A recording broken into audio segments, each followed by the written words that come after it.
Chuma cha siri kwa shetani, una njia ya kuingilia, hakuna ya kutoka.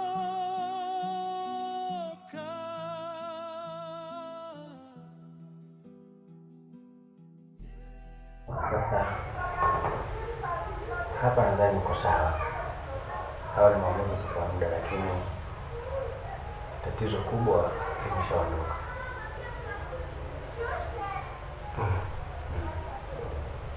Sawa. Ila mimi nikushauri kitu kimoja, kwamba unaonekana na mawazo sana. Punguza mawazo, kwa sababu jeraha liko kichwani na mawazo yanatoka kichwani. Tutaki kuwa na mawazo.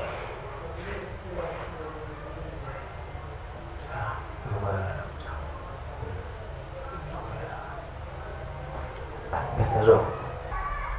Naam, daktari. Mgonjwa yuko sawa. Kwa hali alionayo sasa hivi iko sawa kabisa. Ila ana maumivu tu madogo madogo. Hii nadhani kwamba ni kwa sababu ya jeraha alilonalo. Ila kwa ushauri wangu ni kwamba aendelee kutumia tu dawa za maumivu, kwa muda mchache atakuwa sawa. Atapona kabisa. Sawa, nimekuelewa. Nitalifanyia kazi hilo swala. Kwa kuwa ushamwambia, basi na mimi nitalisimamia. Nitahakikisha mpaka atakuwa sawa. Ila nashukuru sana ndugu yangu kwa ukarimu wako, wema wako uliofanya mwanzo mpaka sasa hivi tulipofikia. Mimi nashukuru sana ndugu yangu. Hila haina shida. Ila namba yako si ndio ile ambayo unapokea muamala? Yeah. Basi sawa. Mimi nitalimaliza hilo. Hamna shida Mr. Zogo. Mimi nashukuru sana kwa ukarimu wako. Hata mimi pia nashukuru sana ndugu yangu. Tupo pamoja. Okay, mimi niwaache sasa.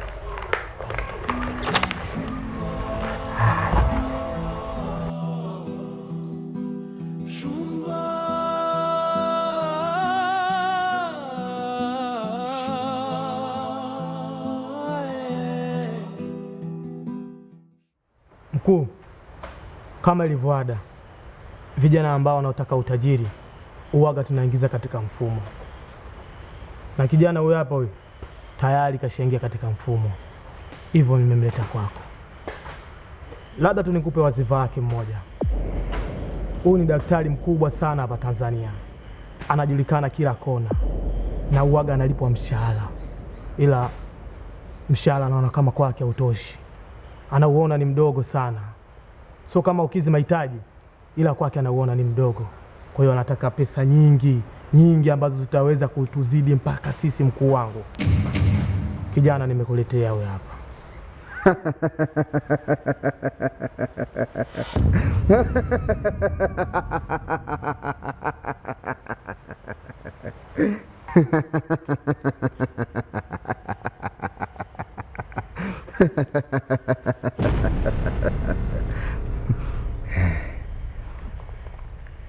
Zogo. Ndio mkuu.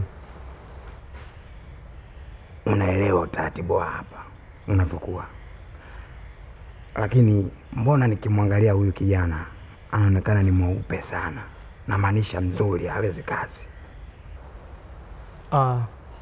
Mimi alinifuata na akaniambia kwamba anaweza kazi. Nikamwambia utaweza? Akasema anaweza. Hivyo nimemleta wewe hapa mbele yako. Labda hilo swali umuulize mwenyewe. Kijana, bila shaka umetoka huko umefikiria kuja hapa kwamba unaweza kitu kilichokuleta hapa, si ndio?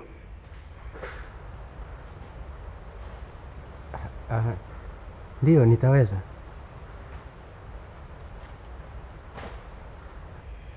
Ujasiri unao? Ndio. Sawa. Zogo. Ndio mkuu. Sasa mimi nakuomba huyu niachie hapa. Sasa unaniachachaje hapa hii inakuaje sasa? Tumekuja wote, nibaki tena mwenyewe hapa? Hapana kiongozi bwana. Pesa inatubadilisha, tunafanyanya agano la giza.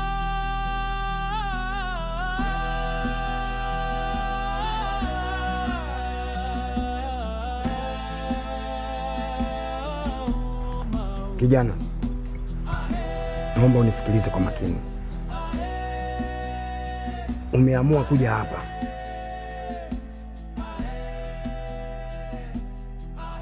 kwa sababu naamini utajiri unaweza kuupata. Je,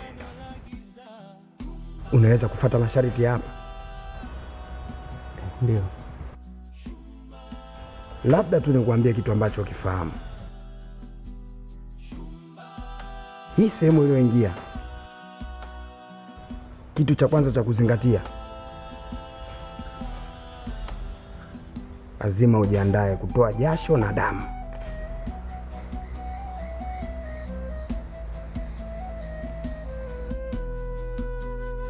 Kama unaamini unahitaji utajiri, lazima utoe jasho na damu.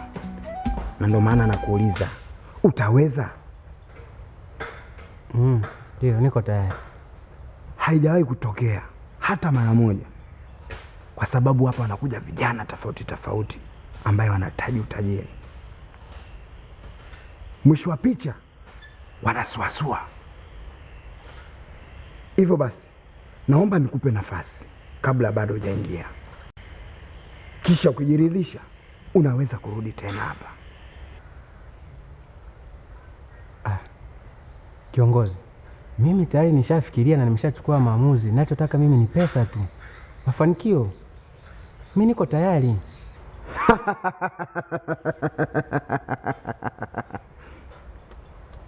Kijana, wapo vijana wengi sana wamekuja hapa na shauku za kutaka utajiri, alafu mwisho wa picha wanafanya vitu sio. Na ndio maana nakupa nafasi nyingine ya kwenda kufikiria. Ukijiridhisha utarudi, kwa sababu hapa kuna njia ya kuingilia tu, hamna njia ya kutoka. Umenielewa? Sawa.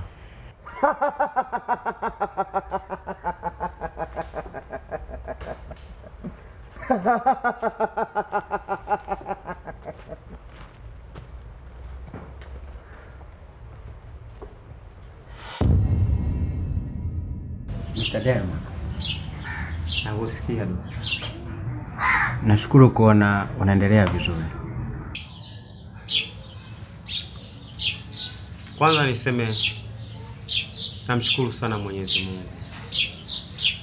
kwa changamoto ambazo nimezipitia, lakini mpaka sasa hivi niko sawa. Lakini pia kuna nafasi yako katika kushukuru kwangu. Hakika wewe ni mtu wa pekee sana ambaye umeweza kurudisha uzima wangu. Nakushukuru sana. By Dr. Professional Doctor Shedi. Asante kaka. Wala usijali. Ni furaha yangu kuona uko katika hali ya usalama. Lakini kuna kitu kimekuwa kikinitatiza sana fikra zangu. Najua natamani sana namna unavyoishi.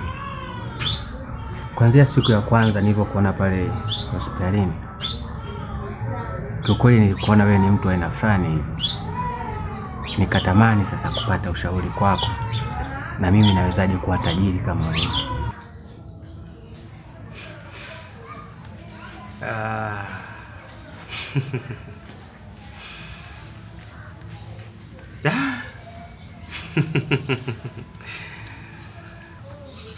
Unanishangaza sana dokta kama wewe ambaye unapokea mshahara kila mwisho wa mwezi, lakini bado unatamani maisha ya watu wengine.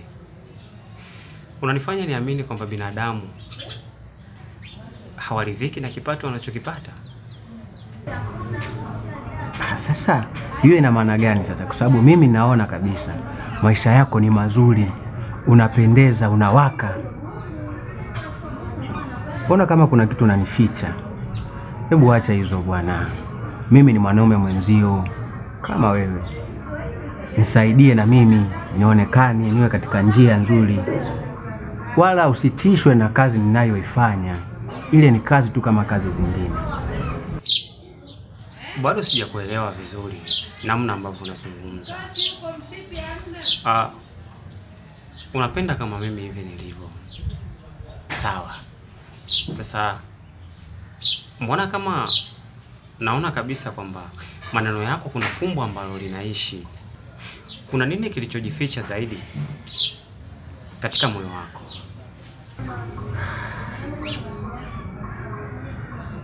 Unajua pesa haitoshi Mr. Denmark.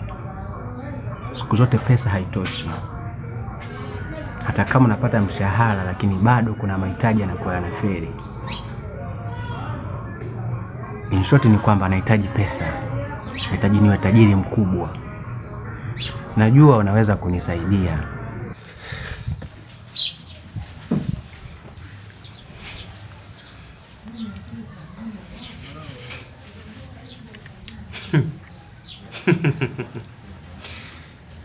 Shedrack. Unahitaji kuwa kama Denmark.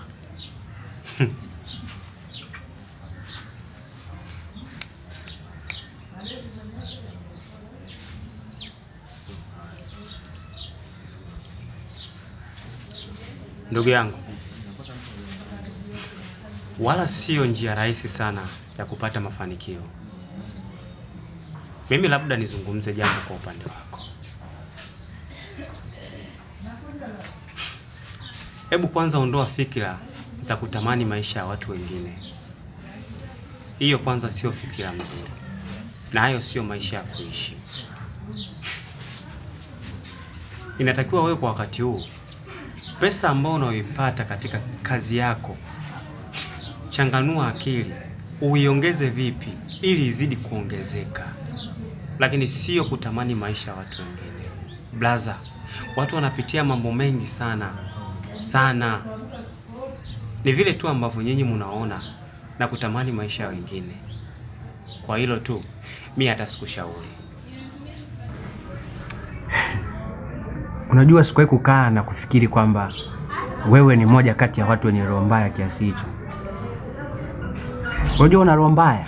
Yaani una roho mbaya. Sasa hivi unaona kwamba labda ukinisaidia mimi nikawa kama wewe, ni kama vile nitakuzidi au ni vipi? Acha hiyo, ni roho mbaya. Hiyo ni roho mbaya ndugu yangu. Wewe nisaidie tu na mimi nikae katika mstari, ninyoke namna hii, nionekane mwanaume mwenzako. Hiyo ni roho mbaya. Umekula?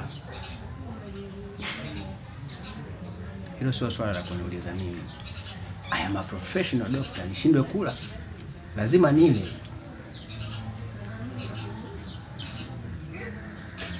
Sikia.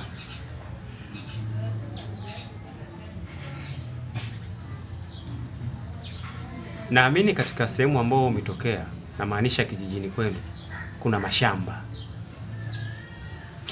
Nikushauri, pesa ambayo unaoipata wekeza katika kilimo. Hiyo itakuwa njia rahisi ya kuongeza kipato chako. Nachomaanisha kwamba nenda kalime, kawekeze katika kulima. Hiyo pesa itakuwa vile ambavyo unahitaji. Nachojaribu kuzungumza hapa na maanisha kuwa kilimo cha ufuta, kalime mbazi. Na kuna kipindi pia watu wanakuwa hawana pesa. Wakulima pesa zinakuwa zinaisha. Hawa ni wakulima wa korosho. Una uwezo wa kwenda kununua shamba la mtu yeyote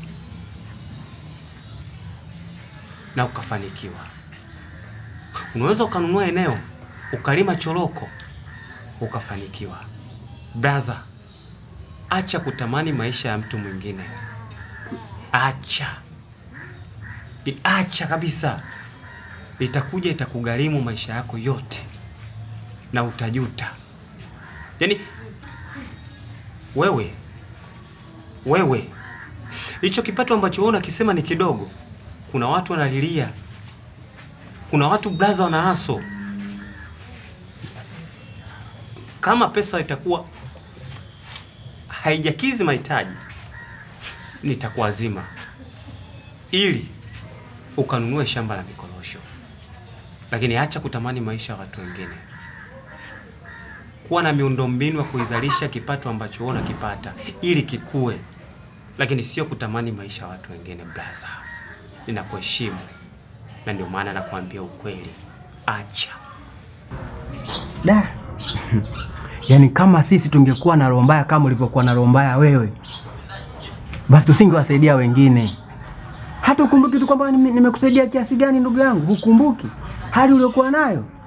Hiyo ni roho mbaya.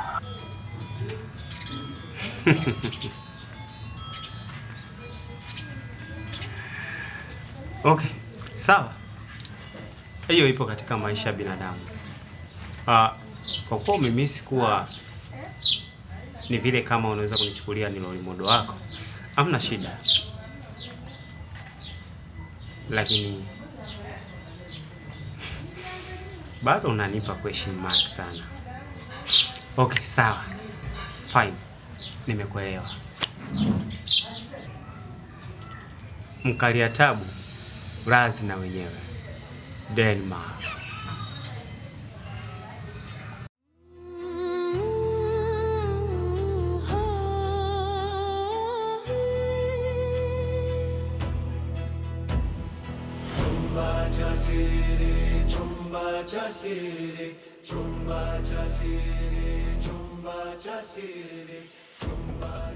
Mkuu, mimi ndo nimekuja.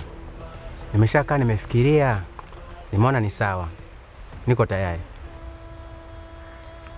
Kijana, karibu sana. Lakini sasa hivi utaratibu tumebadilisha.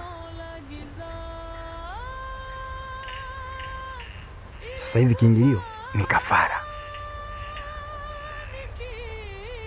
Sasa hiyo kafara inabidi ukubaliana na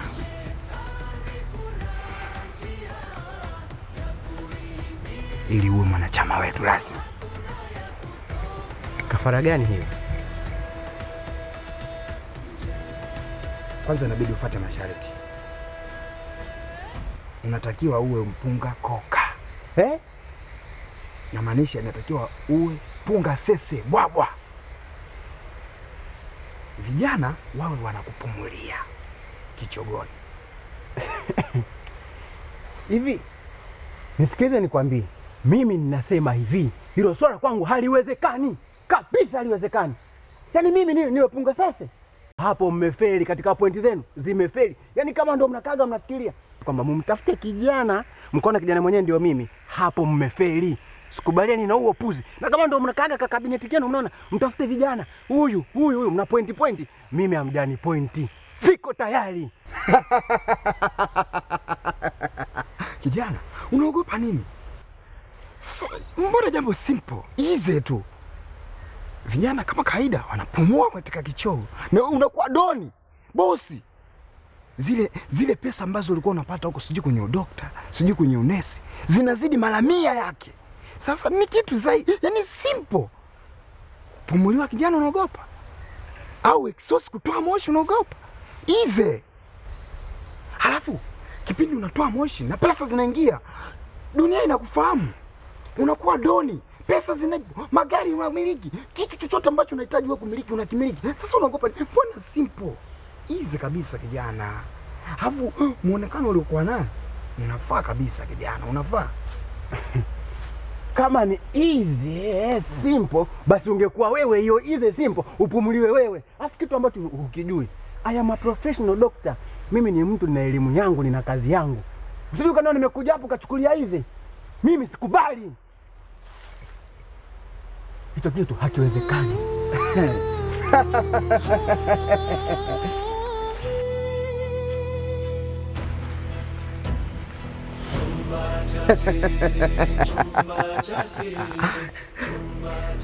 Huyu kijana sijui kaliogopa hili pembe ila na imani hii mbinu inafanya kazi sasa.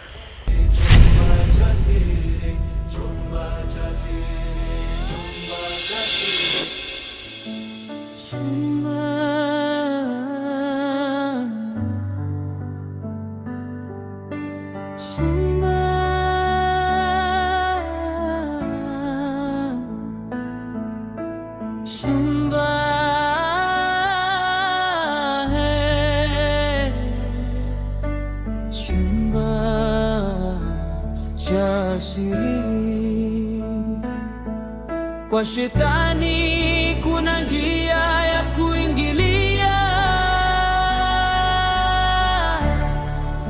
hakuna ya kutoka.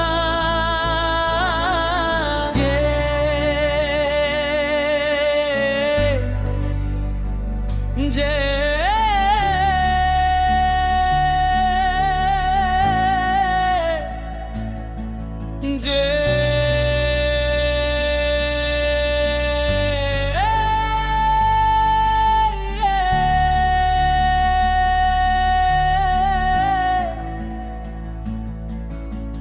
pesa inatubadilisha,